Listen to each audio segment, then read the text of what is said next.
Skyward Sword was never my favorite Zelda game. Nintendo's Wii-era take on its beloved franchise introduced motion controls that left me feeling both flustered and annoyed during combat. At the same time, Skyward Sword's dungeon and boss design remain some of the best the series has to offer. Skyward Sword HD revives this divisive game and papers over some of the original's biggest flaws. One of the most notable additions is a new button-only control scheme that allows players to experience the game without flailing their arms. Unfortunately, Skyward Sword's overall structure remains largely the same, and its abundance of fetch quests means that this is still a game of dramatic peaks and valleys.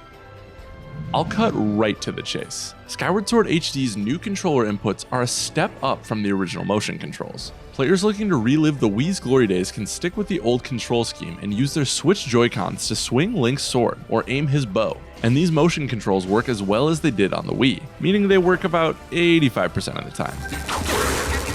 I love the authenticity of swinging a remote and watching Link replicate my attack on screen, but he too often slices instead of stabs, which can spell the difference between gaining the upper hand in combat or missing the enemy and taking a hit. These motion controls always seemed like a novelty anyway, so I'm glad Skyward Sword HD's button-only controls provide an alternative, using the right analog stick to replicate your sword's movements. These analog stick attacks are more consistent, but still aren't as precise as the traditional button-based input found in other Zelda games. This system is also unintuitive. Even a few dozen hours into the game, I felt unnatural jiggling the right stick at every approaching enemy. Fortunately, you don't have to be precise, and most enemies eventually fall if you persistently spam your attacks. In addition to the new control scheme, Skyward Sword HD has several other welcome changes. You can now fast forward through dialogue and skip cutscenes altogether, which makes the story feel a little less plotting and allows you to blast through the chatter during a replay. The original release bombarded you with item descriptions, offering details on everything you picked up each time you started the game. Skyward Sword HD fixes that strange quirk and only makes you read the item descriptions once. Finally, Amiibo Support means you can fast travel at any time, and your companion Fee now offers helpful advice at the press of a button to keep you from getting lost or stuck, which is something I wish I had 10 years ago. All of Skyward Sword HD's small changes add up, but they don't fix the original's larger design issues. Skyward Sword's overworld is massive, but largely empty, and the main quest is incredibly linear, which left me less excited to explore off the beaten path.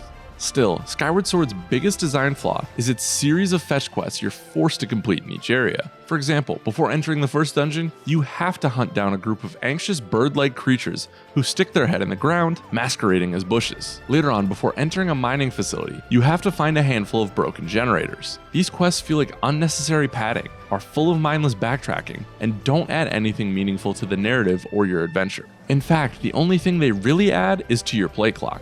It's a shame the journey to Skyward Sword's dungeons is so much work, because the dungeons themselves are a high watermark for the series. During Link's journey, you travel through a skeleton-infested cavern, a sand-trapped pirate ship, and an ancient temple buried in the heart of a volcano. The puzzles in each dungeon feel fresh even today, and each labyrinth invites you to use your ever-expanding toolset in inventive ways. Whether I was riding over rivers of lava on giant boulders, using time stones to shift between eras, or swinging over vine-covered caverns like Indiana Jones, I constantly felt like I was on some wild adventure.